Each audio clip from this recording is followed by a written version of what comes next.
Welcome to VBG media. Underworld don Dawood Ibrahim హాస్పిటల్లో join అయ్యారని, చనిపోయారని వార్తలు వినిపిస్తున్నాయి. అది ఏంటో మనతో ఉన్న శ్రవణ్ గారిని అడిగి తెలుసుకుందాం. నమస్తే సార్. నమస్తే. దావూద్ ఇబ్రహీం హాస్పిటల్లో జాయిన్ అయ్యాడని, చనిపోయారని వార్తలు వినిపిస్తున్నాయి. అది ఏంటో చెప్పండి.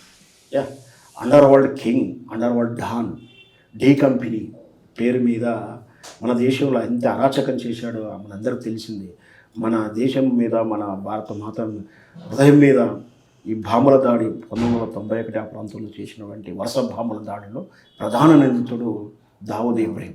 దీనికన్నా ముందే బొంబాయిని కేంద్రంగా చేసుకొని అండర్ వరల్డ్ని ఏలుతూ మాఫియా డాన్గా ఎదిగి సినీ పరిశ్రమలో ప్రముఖులని అత్యధిక వసూలు చేస్తూ, బ్లాక్మెయిల్ చేస్తూ, రకరకాలటువంటి బెదిరింపులు చేస్తూ ఈ దేశంలో ఉన్నటువంటి అండర్ వరల్డ్ అంతా కూడా హ్యాండ్ ఓవర్ చేసుకున్నటువంటి విధానం ఒక కింగ్గా ఉన్నాం. అంతవరకు కూడా ప్రభుత్వం క్షమించేసింది అనవచ్చు ఒక రకంగా చెప్పాలంటే. ఎందుకంటే సరే వాళ్ళు డాన్స్ విలన్స్ ఏదో చేసుకుంటున్నారు, వ్యాపారంగా చూడవచ్చు. కానీ ఎప్పుడైతే పాకిస్తాన్ ఏజెంట్గా మారిపోయి పాకిస్తాన్ స్నేహంతో, పాకిస్తాన్ ప్రోత్సాహంతో ఈ దేశంలో అల్లరి సృష్టించాలని, ఈ దేశం యొక్క సార్వభౌమిత్వాన్ని ప్రశ్నిస్తూ, ఈ దేశం మనుగడను ప్రశ్నార్థకం చేస్తూ, ఈ దేశంలో కాశ్మీర్ తీవ్రవాదాన్ని ఉతమిస్తూ ఇతను చేసినటువంటి ఆ చర్యలకు ఏదైతే ఉన్నాయో ఆ రోజు బాంబు దాడులో, ఈ దేశంలో వరుస బాంబుల దాడులు, వాటికి సహాయం చేసింది, ఆర్థిక సహాయం చేసింది, వాళ్ళకు షెల్టర్ ఇచ్చింది, యుగాన్ని పండిందంతా కూడా దావూద్ ఇబ్రహీం. ఇది మన సంస్థలు కొంచెం లేటుగా కనిపెట్టినా కూడా ఎమ్మటే అతను అంటే బాంబులు జరగగానే ఇంత కేసు ఇస్తే ఆ రోజు నుంచి ఈ రోజు వరకు కూడా అతను ఇండియాలో లేకుండా తప్పించుకొని దావూద్ ఇబ్రహీం దుబాయ్ నుంచి తన రెసిడెన్స్ని కరాచీకి మార్చేసి పాకిస్తాన్ ఆశ్రయించింది.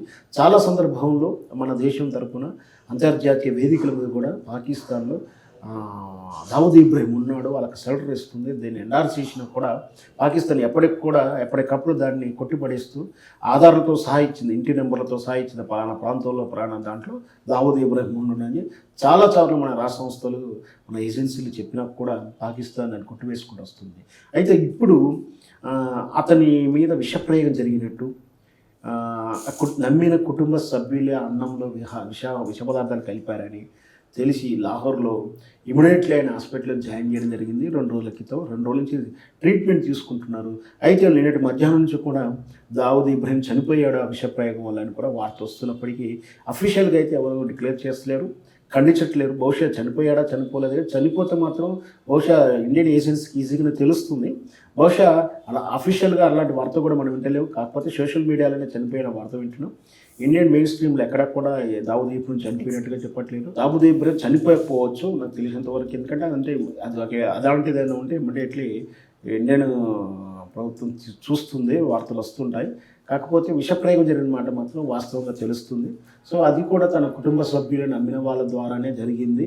మరి అది ఇంకా పూర్తి విచారంలో రావాల్సి ఉంది. అది లేదా అనేది మరి ఏం జరిగిందని కూడా విచారంలో తేలాల్సి ఉంది. బహుశా రేపు మాపు ఆ వార్త కూడా మనం వింటుండవచ్చు.